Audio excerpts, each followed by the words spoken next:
Hey there, welcome to this episode of the Affluent Entrepreneur Show. This one's a little different again. Here's the deal.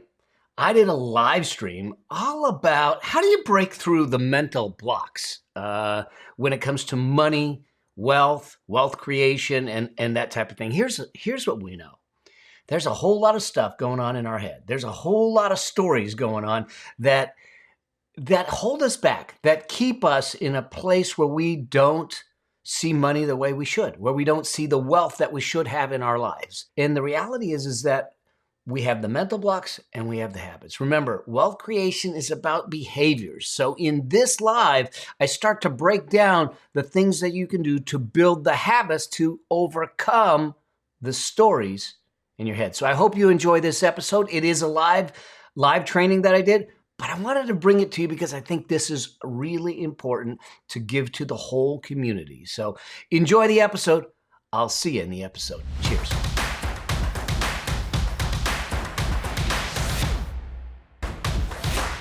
This week has been a crazy good week. I don't know, any week that I get a chance to serve, any week that I get a chance to have a conversation with the community and helping people find this path, it's important to me. Here's the thing.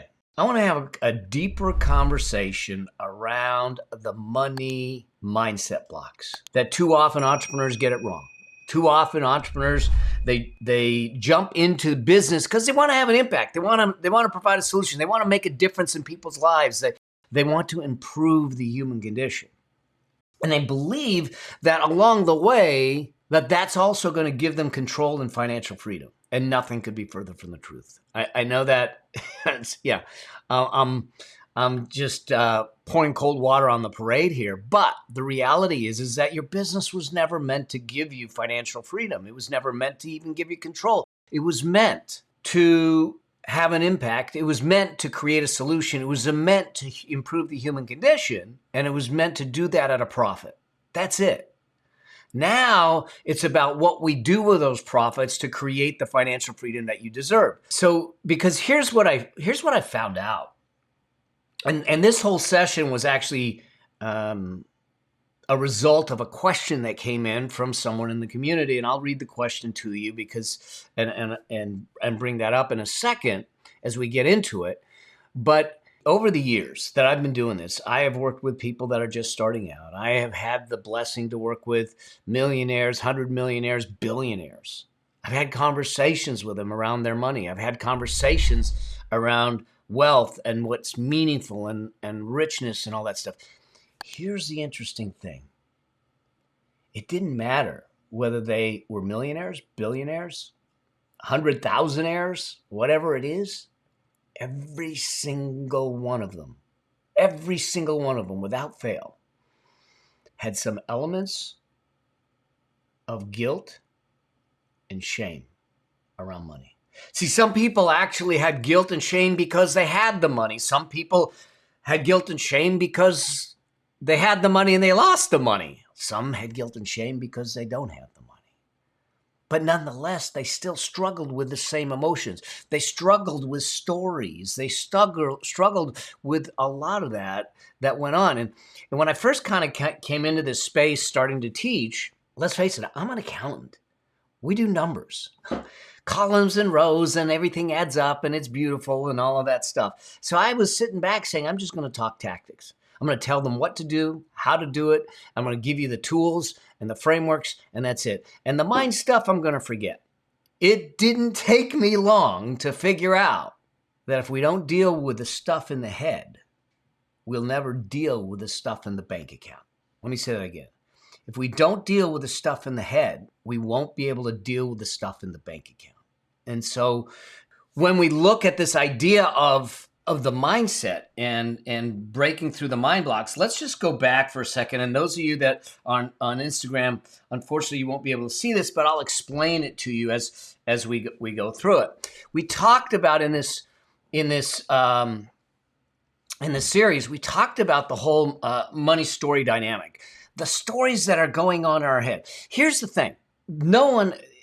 I said this before, no one actually has money issues. And I know that you might sit back and go, you haven't seen my bank account. You haven't seen my life. No, I haven't. But I have seen a lot of people's lives, including my own. Okay. We don't have money issues. I just truly don't believe that. What we have is money symptoms. Symptoms of choices, behaviors, and decisions we've made in the past. Whether it's to take a job, not to take a job, whether it's to do a side hustle or not do a side, whether it's to get to skill up, to learn new skills, to increase your value so you can get paid more or not, whether it's to get coaching or not. Those are choices. Those are decisions. They affect our future, and we need to realize that they do affect that. See, I think and I believe that when we look at it through those eyes, it's actually empowering. I get that it's confronting, because if I tell you that the reason you are where you are financially is because of the behaviors and the choices and decisions, it's confronting. You're looking at it and going, wait a second, because it feels like I'm blaming you, but I'm not. I've made a ton of bad financial decisions. I've lost more money than some people make in a lifetime. So it's not about blame. It's about responsibility, your ability to respond. When we come from a place of saying, if it is my behaviors, if it is my habits, if it is my decisions, it makes it easy to change, because all I got to do is change the behaviors, habits, and decisions. And now the results that we get are different. We're going to talk about, I'm going to walk you through a 4-part framework of how do you change those habits so you get different results from a financial standpoint to make that happen. But we need to understand that how do these stories become such an impact for in our life from a financial standpoint? Does this make sense? If it's making sense, let me know. But the reality is this. When we start out, we don't learn our financial acumen, our financial literacy by taking a class. In fact, there's only 14 states right now in the United States that actually require high schoolers to take a course on money. I think that's a travesty. We need more. This should be a skill, a core skill that we are teaching our youth, but we don't. So that being the case, where do we get our information from? Where do we get our education from? And most of it is caught, not taught. What I mean by that is that we're observing what others are doing. We're watching what others are doing with their money, and we think that that is right. We might have watched our parents, but yet our parents are struggling. So what are we watching? A struggling parent trying to figure out the money thing, and now all of a sudden, we're going to take on those things. We're watching on social media. Well, we all know that social media is not truthful. People are parading their facades of a perfect life, and that's not the reality. We're observing what they say in the media, but the media is all about ratings. It's all about eyeballs. It's all about advertising. So where are we getting this from? Because here's what happens is we actually end up in a situation where we observe something, and through that observation, what ends up happening, it's not the observation that creates the problem. It's the interpretation. We interpret it, and if I misspell anything, I am so sorry, but my iPad doesn't have spell check, but we're just going to deal with it. And here's the thing, is that we give it meaning. So we observe something, we see something. We see that our parents are arguing about money, and now we interpret it as, oh, money creates problems. Well, how's that going to serve me down the road? Or we see something on the news about someone who stole and everything, and we start to say money is for the greedy, okay? And so we create an interpretation, a meaning on the observation. That meaning then moves us to an identity. And that identity, and this is where it starts to really come off the rails for us if we're not careful, is that identity then leads to a behavior. So if I see money as a greedy tool, if I see money as dirty, as bad, it's going to create a behavior in alignment with that belief. And when it creates that behavior, what it ultimately does is it creates something that I call your money set point. This is the threshold in which you'll never rise above until we remove those limitations. So an innocent observation as a child can create an interpretation that creates an identity and a behavior that affects us for the rest of our lives financially. Hopefully this makes sense. So the idea here is this. One of the things that we need to do, remember, is to look at this and first separate. And we did an exercise in that first training, and it's in the workbook, and hopefully you're doing the journaling, is to separate the observation, the facts of what happened, from the interpretation that we gave it. Let me give you for instance. Some of you know that I lost 1/3 of my net worth in a Ponzi scheme. I got involved in something in 2005, lost 1/3 of my net worth. And I started to give an interpretation to that. I started to beat myself up. I said, I shouldn't be a CPA anymore. I shouldn't be giving financial advice. I shouldn't be investing. I'm an idiot. I can't believe this. I'm a loser. I mean, all the things were going through my head. But I had to separate the meaning, the interpretation, from the facts.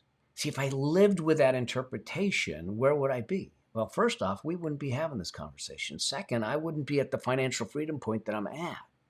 I wouldn't get a chance to serve the way I am. But the way we separate out the facts from the interpretation is this.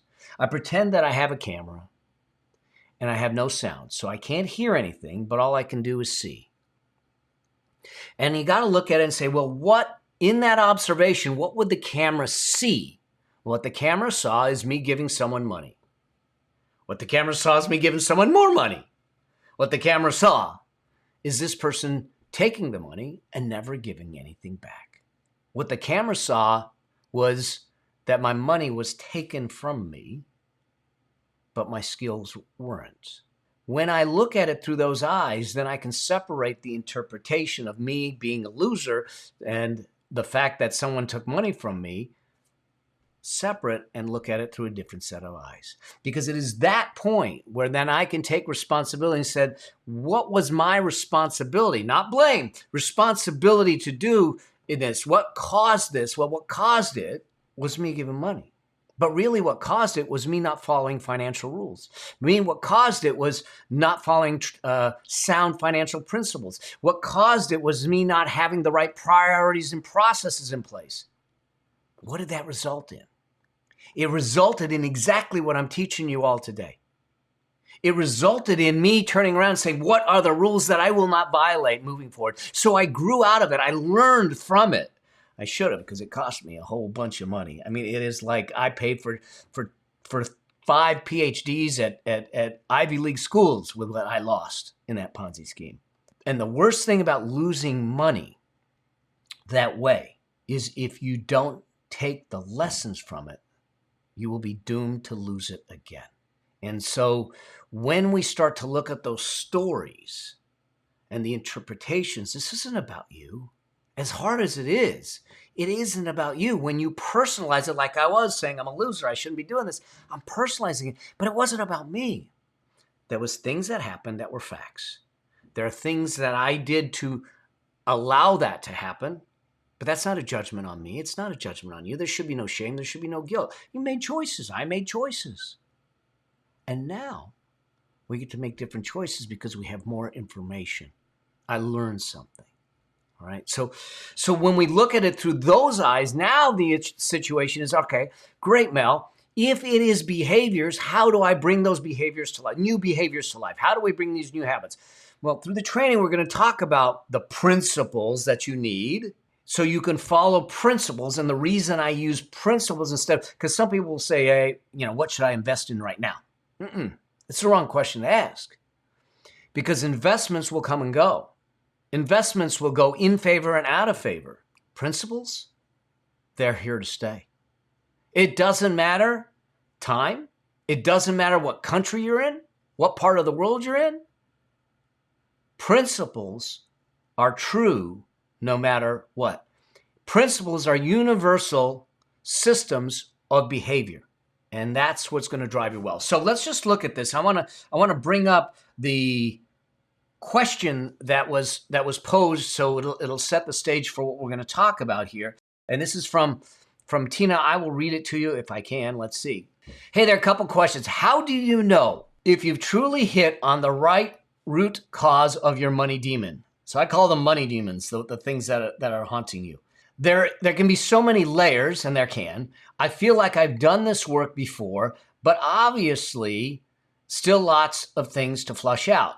Is it a matter of taking a newfound truth about the facts from all the reflection and create new meanings and then affirming it and consistently getting it to build in the subconscious? Does it take 21 days, 30 days? What can it happen quickly? I'm paraphrasing it now. But so here's the thing. This is such a good question. And it comes with some things that we need to consider and in doing this, and that is this. So first off, I believe that it can change in a moment. This isn't long term.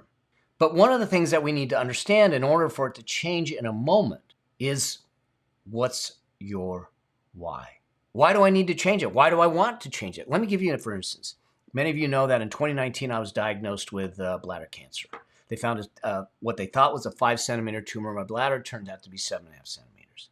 Been through 3 surgeries, 4 tumors, 47 treatments. I'm clear, clean, 2.5 years clean right now. But I wasn't a candidate. I didn't have the risk factors for cancer. I wasn't a smoker. I wasn't really a drinker. I ate healthy. I worked out all the time. I did have a sweet tooth. I had a sweet tooth. And one of the things that they said is that sugar fuels cancer. And I said, okay. But a lot of people knew I had the sweet tooth. They said, oh, Mel's never going to give up sugar. He's got a sweet tooth. He's never going to give up sugar. But here's the why. I love life. I love my wife. I love life.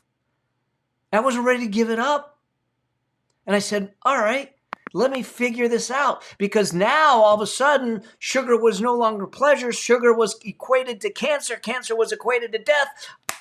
Changed in an instant. Since June of 2019, consciously, I've avoided as much processed sugar as possible. I've tried to not take any in. I am sure that I got some in.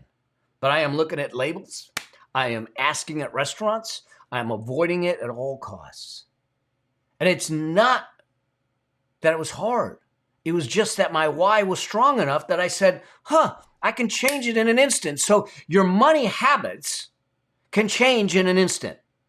But I'm going to give you a framework to help you make that happen, okay? Because it wouldn't be a training from Mel if there wasn't a framework involved. And so, but the first thing that I think we need to really look at is this, is to be willing and open to accept wherever you're at. See, too often, especially as things get uncertain, things get unstable, and maybe you see your retirement going down or you didn't put enough money aside, we start to fall into this blame game. We start to beat ourselves up. I should have, I could have, I should have listened, and I wish I'd have found Mel sooner, whatever it is. But that doesn't serve us. Blame is in the past. I think that we just need to accept. And as soon as we accept something as is, we can move to what could be. It wasn't until I accepted the fact that, okay, I got cancer. What's next? What do I need to do? Wherever you're at. So the first thing is to accept it. Now, let me walk you through this idea of how habits go. And this is something that I call the habit cycle. And this is a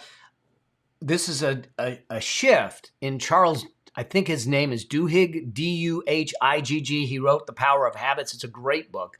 I don't know how to pronounce his name, but he does 3 steps in what he calls the habit loop. I think there's a missing step, and I want to walk you through this so you understand this, and then I want to give you a 4-step process to start to create habits that will shift your financial future forever. It's not even your financial future. It'll shift whatever habit you're trying to change when you do this, okay? Because here's what we found. When you start to look at statistics, 40% of our actions during a day, 40% are not conscious decisions, but habits. So think about this. 40% of everything you do is done unconsciously because you created habits. Habits are a big part of our life. And so a lot of times things are going on and we don't even know that they're going on because we're just going about it because we built these habits unconsciously. Research has shown that the best way to bring change into your life is to bring a set of new habits into your life. See, when we have habits, productive habits, what happens is, just like the bad habits become unconscious, what happens is, because we're operating from a habit standpoint, there's no friction in the decisions, good or bad. So I want to make sure that we're creating something that removes the friction from the decisions for the good stuff, but puts the friction in on the decisions of the bad stuff. Let's make it hard to make bad decisions and easy to make good decisions. And so this idea of the habit cycle is kind of a cycle that you will go through. And this is the way habits kind of are formed. And the first piece of it is that there's a root to all habits that are created. Okay. And when I mean root, it's the beginning. It has to start somewhere. There's something that triggers the habit, triggers you to go and grab a cup of coffee, triggers you to go and pick up a piece of, a cracker or something, triggers you to do something. Okay. But it is the root of it. It's not the habit. And what happens is that once that root happens, it leads to a routine, which is actually the habits. That's the thing that actually is running in the background, is this routine unconsciously. I mean, how many of you automatically get up in the morning, first thing you go to the bathroom, you brush your teeth. I mean, you probably do the exact same process every single morning unconsciously. You don't deliberately think about it. And so when you do it that way, this is what I mean by unconscious habits. If your unconscious habit is every time you get up, you put your feet in those tennis shoes and you put your gym clothes on, and you go to the gym, or you do a walk, or you do some writing, all that stuff. We can talk about my morning ritual, because I have a ritual. I have habits that I do every single morning, every single evening. That routine will turn around and create something in your life that for some reason, you look at it as a reward. Something good, or not something good, something comes to you that rewards you, or you wouldn't keep doing it. There's a reason people have coffee I have coffee in the morning. So there's a reason that people will eat. There's a reward there of some sort, maybe not consciously, maybe not intentionally. Now, those are the three things that Charles talks about in his book. I think that there's one piece that's missing that I think we need to consider. And this is where I think we have the opportunity to change the habits. And that's when we start to look at things through the eyes of reflection. And what I mean by this is that we take a moment to start to evaluate the habits that are driving our life. Because when we evaluate them, then we have the opportunity to change them. But how do we change them? So this is where I want to go. I want to walk you through something that I call the Habit Builder Framework. It's going to give you the 4 steps. There's just 4 steps that you need to take to start to create new habits. At the end, we're going to create a habit. I want you to create a specific money habit that is going to serve you as we move forward. You can use this for health. You can use it for money. You can use it for relationships. We'll talk about some of this. Okay? So many of our habits are created unconsciously, just like the money stories are created unconsciously. We observe things and we create things. We start to do things habitually. We don't even realize that we're creating it. It's like we create this rut in the road. And too often we live unconsciously. 40% of our life is driven by habits unconsciously. What we need to consider is, how do I create habits with intent and with a specific outcome? And so that's what leads me to this whole idea of the habit builder. And like I said, there's 4 steps to it. Now, the first step in it is this, is that I want to define the root. If the root is the thing that triggers it, let's define it. Now, your triggers, the things that kick off habits, come in 5 different areas. There's 5 different ways you can create it, and you'll see where this starts to play into the things that you're doing, okay? The first trigger is this, is time, okay? Remember as we started to look at this, and I said, how many of you wake up in the morning and automatically go and brush your teeth, automatically go and do something with your hair, automatically go downstairs? Like, we have an app. We have okay, I'm almost embarrassed to say this. We have a coffee machine that runs off of an app. So literally from the bed, we can say, start making coffee. And it's grinding the beans. It's doing all of that. Like, before we ever get downstairs, time. We do things in the morning. We do certain things in the evening. We do certain things at a certain time of year. Create habits, okay? And so time is a trigger, and we can use time as a trigger. Now, all of these are things that can be happening to you, or you can use them as triggers for you. So for instance, in the evening, I set everything up that I'm going to do for the morning. Now, I know in my mornings are usually going to be, I get up early. I get up before Stephanie does and before Budo does. I go out, I sit, I think, and I write. Once I'm done with that, I then go to the gym. I get my workout in. But in order to get my workout in, I have in the morning, I have my shoes set out, my clothes set out, everything. So I immediately get up, get dressed, go brush my teeth, get ready, sit, write, reflect, go to the gym. Come back, take Buddha down on the beach. Come back, I watch the stock market open, get some things done, then get on with my day. So time triggers things, okay? The second trigger is location. Location. Here's an interesting thing that happens to me, and I don't know why. So I will travel and speak all around the country and all around the world. And for some reason, as soon as I walk into a hotel room, I have this urge to eat. I don't know why, not because I'm hungry, but the location triggers a response. What locations trigger a response? What things trigger a response in your life? You go to a place that maybe you've been to before, and it triggers a response. Every time that I'm down on the beach, it triggers a response, and that response is to relax, to inhale, to shift my breathing. It wasn't always that way. I consciously created it that way. I used the location as a trigger. So you'll decide on the trigger. The third kind of trigger that you have is an event.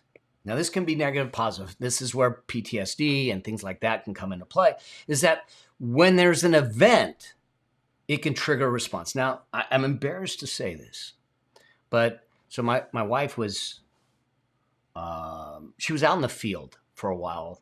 And now she works primarily from home and everything. She's got an amazing career. She's brilliant, executive, doing the stuff that she does. But she used to come home from being out in the field, and I would be in my work. And she'd come home, and honey, I'm in my work. That didn't feel good to her. And it wasn't until I got conscious of it to say, wait a second. So I had to shift the habit. So the event was garage door opens. Garage door opens, phone goes down, everything goes down. I sit up, I get up, and I meet her. The event is the garage door. What events can you do? Now, the event could be getting paid and I'm going to make an investment. The event could be, we were just having a conversation yesterday about when you start to build things, do you take and celebrate the success? The event is the success is going to trigger a celebration. So there's event-driven triggers that come into play. Then there is emotion triggers that can be into play. Now, emotions, this is interesting. This is another confession. I'm a stress eater, okay? So if I've got things going on in my head and there's stress, I'm typically going to go eat something. And I know that. Now, this is a real problem because my office happens to be downstairs, not far from the pantry. It's dangerous. It's a dangerous geography. But emotions, stress, fear, angst, okay, anger, all those things can cause you to go spend, cause you to go shopping, cause you to do other addictions. Those emotions can also be triggers for habits, and we need to be aware of that. Or at the same time, we need to embed it for a positive change. When I feel this, I do this. Okay. Being conscious and intentional about the habits is the key to creating new habits, at least at the start. And then the last trigger that you can have is people. And I think that if you look at this, you'll understand. Look, there's a lot of us that have been in people's lives where we kind of go, I cannot be in the same room with that person. It's a trigger. It's a trigger. Now, there are other sides of it where you go, I just love being with that person. They got that positive energy and excitement. I always feel good when I'm around them. Those are triggers. Or like my little dog, he's not little, he's 60 pounds now, Budo. Man, he comes in, you can almost see the smile on his face. And there's a peace that comes over me every time I see him. And he comes wagging his tail. And so the first step to creating habits that will affect change for you is to sit back and say, what triggers am I going to use? Define the trigger for the habit. Is it every time you walk in the house? Is it every time you get a paycheck? Is it every time you see the person? Is it every time? And you define the trigger with intent. Then the next stage of that, so that, remember I said there's 4 steps to it. The second step of this is that we define the trigger. Now we need to define the reward. What are we actually going to come away with when this trigger happens?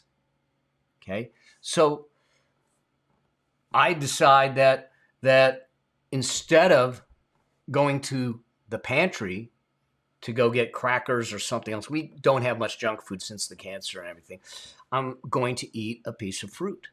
So that's my reward. Okay? This is the same reason that when I coach people and we're building and we're budgeting and we're planning and we're projecting, we say, what is going to be your celebration reward when you succeed? See, too often as entrepreneurs, we don't take the moment to slow down and say, I'm going to celebrate. So it might be you're going to buy a new iPhone.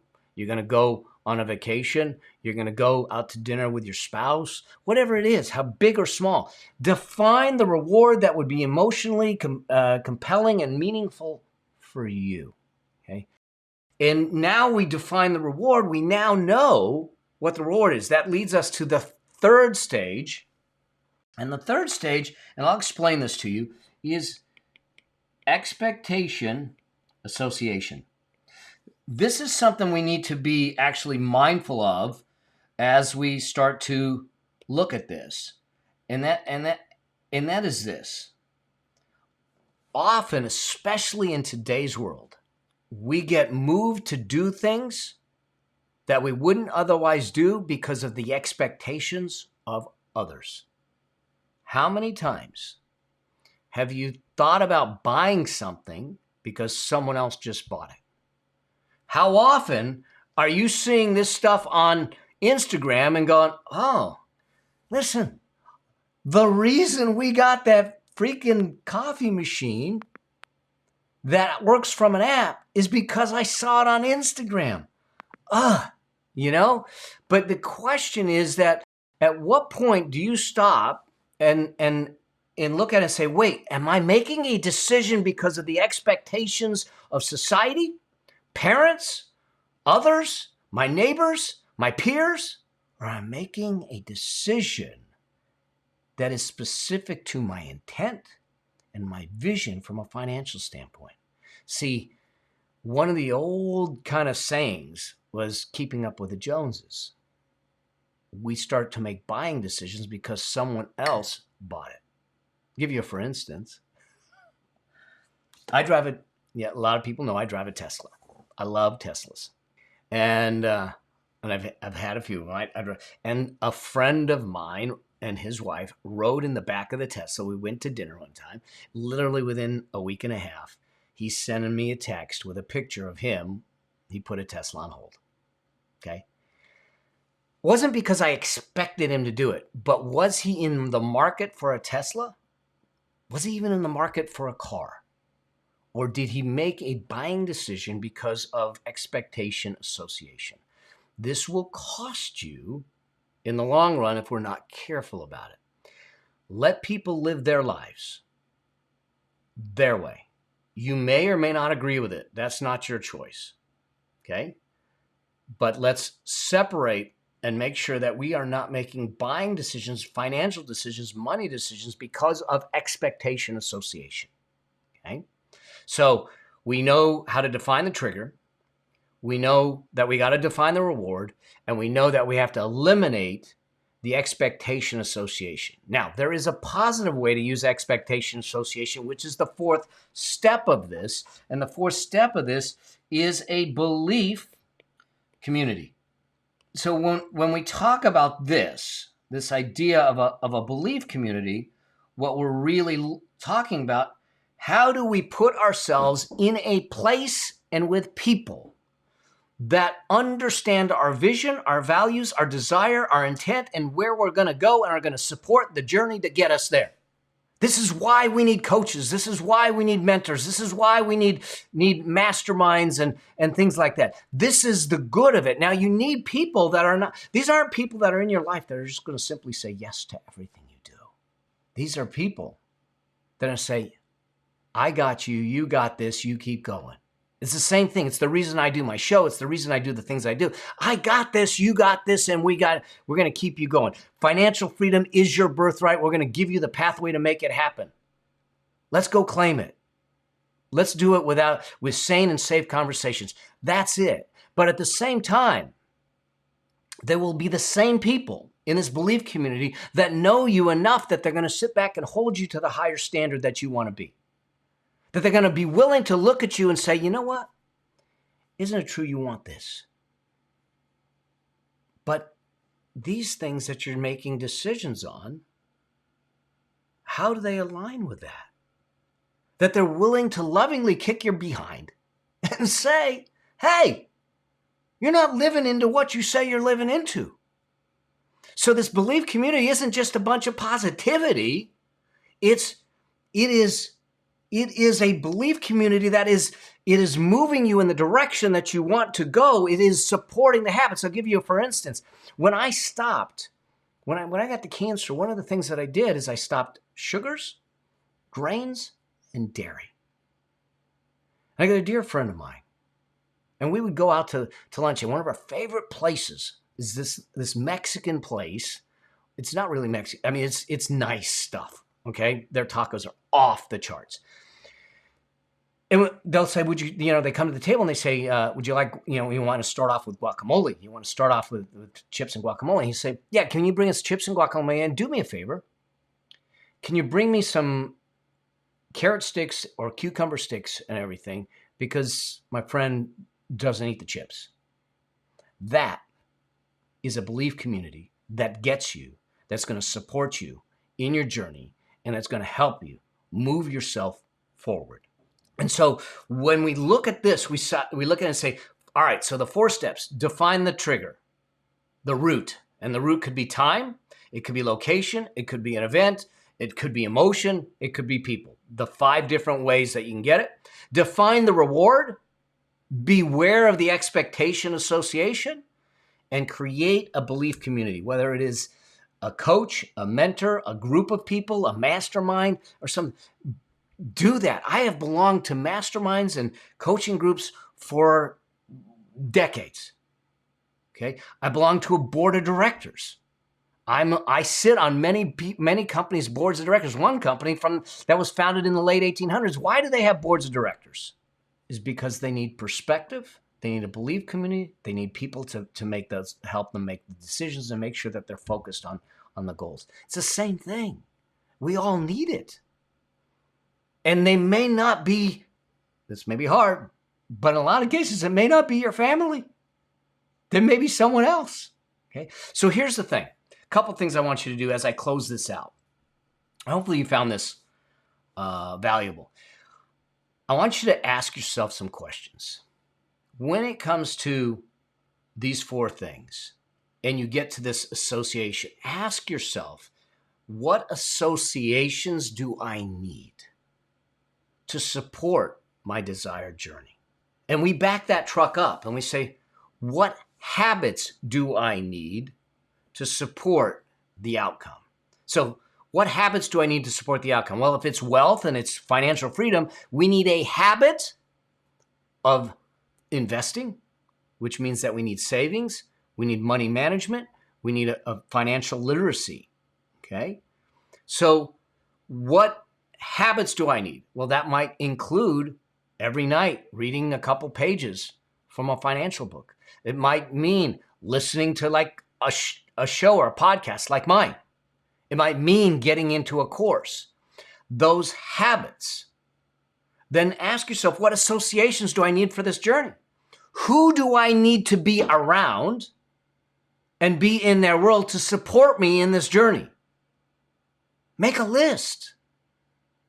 Figure out how to get into that circle. Some of it might be paid, some of it may not be paid.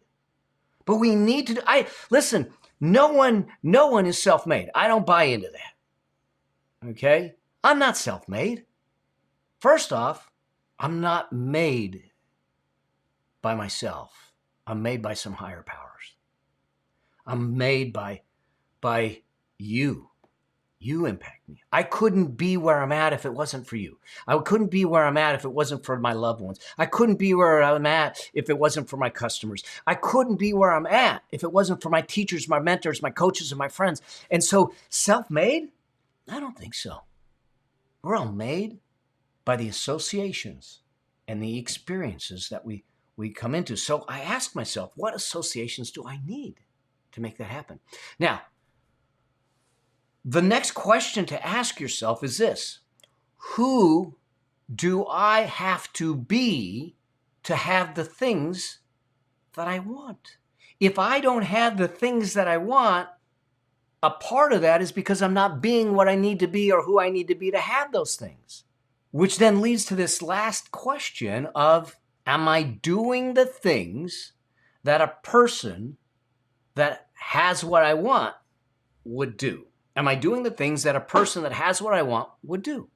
So in other words, when we talk about money and we talk about finances and we talk about financial freedom, we need to ask ourselves, am I doing the things? Would someone in that is building wealth or that is financially free, would they make the same financial decision that I'm doing?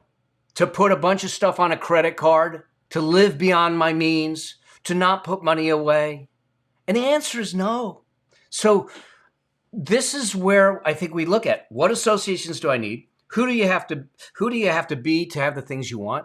And are you doing the things that will drive towards that? But all of this is umbrellaed under why you want it. Because if the why isn't strong enough, you won't get the associations. You won't do those things. You'll find excuses and not get results. So here's what I'm going to ask from you today, is that as I close this out, I want you to think about one money habit, one, that you could do in the next 7 days. That could be simply opening up a high yield cash account and putting $5 in it. One. What can you do in the next 7 days that takes a step in the direction you want to take? And now I want you to pull out your diary, your calendar, your whatever you want to call it, and I want you to schedule it. We don't leave the site of setting a different trajectory without taking the first step.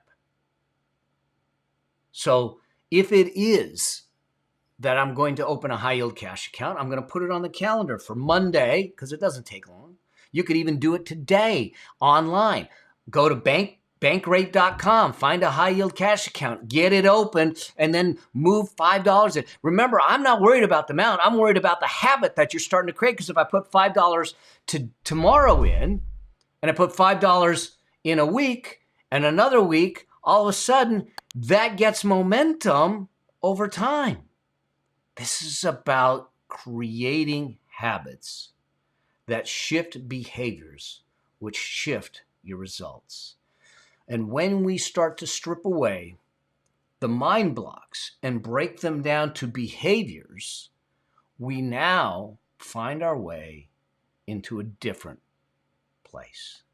So I hope that this helps. I hope that this kind of gives you a framework from which to look at the habits that maybe drive the things that are going on. Listen, I get it. Some people might be in debt. Some people may be struggling. Some people might be sitting back saying, hey, I'm 60 years old. Now, mind you, 60 is not old because I'm 61, all right? And my wife says I'm not acting a day over 12. So I'm never going to grow up. I'm never going to mature. I am who I am, and this is the way it is. So, but my point being is that whatever your circumstances are, we can change it. Will we get 100% to where you want to go or where you wished you would have gotten? Maybe, maybe not. But we will get closer than we would if we didn't try. And you don't have to do it alone. That is why we're here. That is why I'm here. I hope that you found this of value. I can't wait to see you soar. And if there's anything I can do me a favor, reach out to me. Let me know. DM me. Send me a note. Share this with people because I think that we have people that are in pain financially and they don't need to be. So let's give them some tools. Let's do this with a whole group of a whole lot of people because the more financially free that you are, the more financially free the world is. The more we can get behind the missions, get behind the movements, make a difference, and have the things that we want to have, not material possessions, but to experience the richer lifestyle, the deeper impact, and the complete freedom that you deserve in an affluent life. Until we get a chance to see each other in another training or in the Facebook group or on the road, as I always say, always strive to live a life that outlives you. Thank you, and God bless y'all. Cheers. I'll see you soon.